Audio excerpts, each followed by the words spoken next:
Hi everyone! Welcome back to our channel. Today, I'll show you guys what's on my travel bag. So, currently nasa hotel tayo ngayon. And gusto ko lang ma-share sa inyo kung ano yung mga dala kong gamit or kung ano yung bag na gamit ko traveling here to the Philippines. First off, meron tayong folder. Ang daming requirements talaga. Hopefully, napanood nyo yung previous episode namin kung saan we itemize all the requirements. So, this is my travel bag. This is the Retero MN in Noir. Nabili ko to kasi nakita ko kay Nadine Lustre. Sobrang ganda. And tamang-tama lang yung size niya. Tapos, ang daming malalagay sa loob. If you previously watched my luxury bag collections, I sold 3 of them. So, ito na lang yung natira, saka yung Alma Ibin.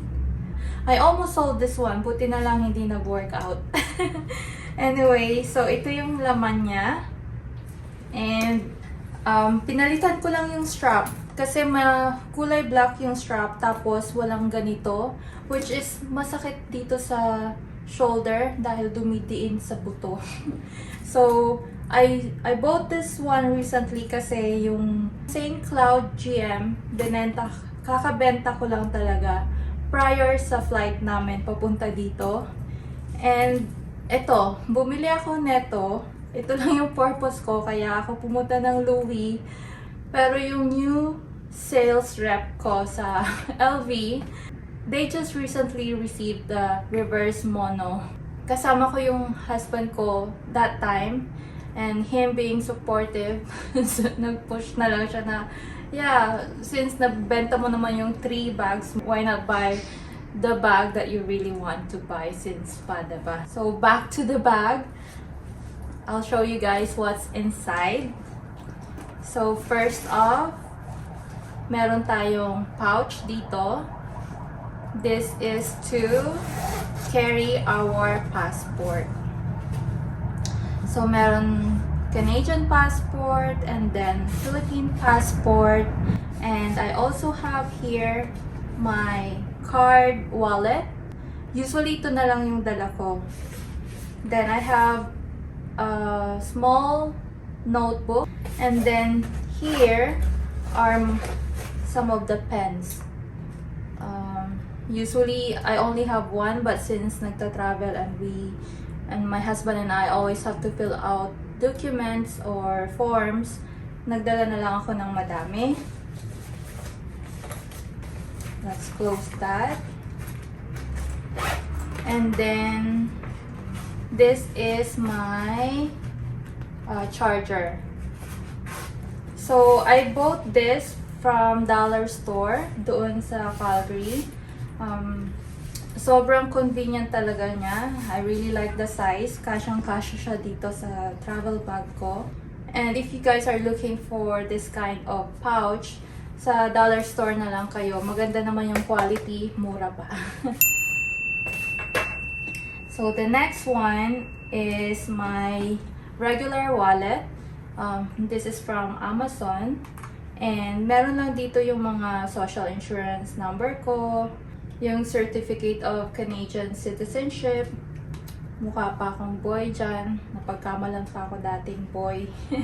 Sabi sa mama ko, ang gwapo naman ng anak mo. Tapos yung Alberta health card ko and mga cards na hindi ko naman na siguro dapat dinala, pero since nandito naman and magaan lang naman siya and manipis, I have it with me. Next one is Kleenex. Meron tayong antibacterial wet wipes. Importante talaga yan sa ngayon. I have my sunglasses na walang lalagyanan. I purchased this from Shoppers Drug Mart. Siguro mga $16. It's one of my favorite. Well, I only have one anyway. And I have this smaller pouch para naman sa cash, para sa pang-tip sa hotel or sa mga tumutulong sa amin. Nasa inyo yun ha, kung gusto nyo magbigay. Pero nakasanayan ko na din kasi And we have here my face mask. Ano ba to? Face mask. Yeah, face mask. Na-confuse ako kasi face shield din, diba? Then, I always have tape measure. And then, I have a picture of Papa Jesus. My lipstick. Ito talaga yung favorite ko. Ilang years ko nang ginagamit yung product na to from Maybelline. Super Stay 24 Hours. So this is what I'm currently using. And I have Clorox. And ito yung binigay ng Air Canada na hindi ko naman nagamit. Pero good backup. Lotto Max. Hindi ko pa na-check. Baka nanalo na tayo. Tylenol. I asked the flight stewardess sa Air Canada kung pwedeng bigyan ako ng Tylenol. If you guys have like a headache or may pain kayong nararamdaman and nasa airport kayo, they usually give naman. Kaya don't be shy na mag-ask. Tapos, that's it. See? And I purchased this organizer. Ayan. Pili ko ata to sa Etsy. Kasi kung wala neto, dark lang siya eh.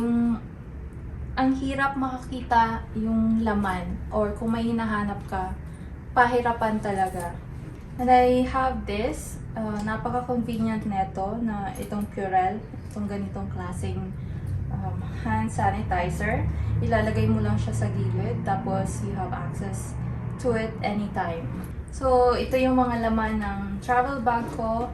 And ito yung bag na ginamit ko. Unfortunately, hindi na siya available sa Louis. Pero meron siya sa mga pre-loved stores. And that's all for today, guys. Thank you so much. If you haven't subscribed yet, please subscribe to our channel. And give this video a thumbs up. And comment down below if you find this video helpful. Until next time, bye!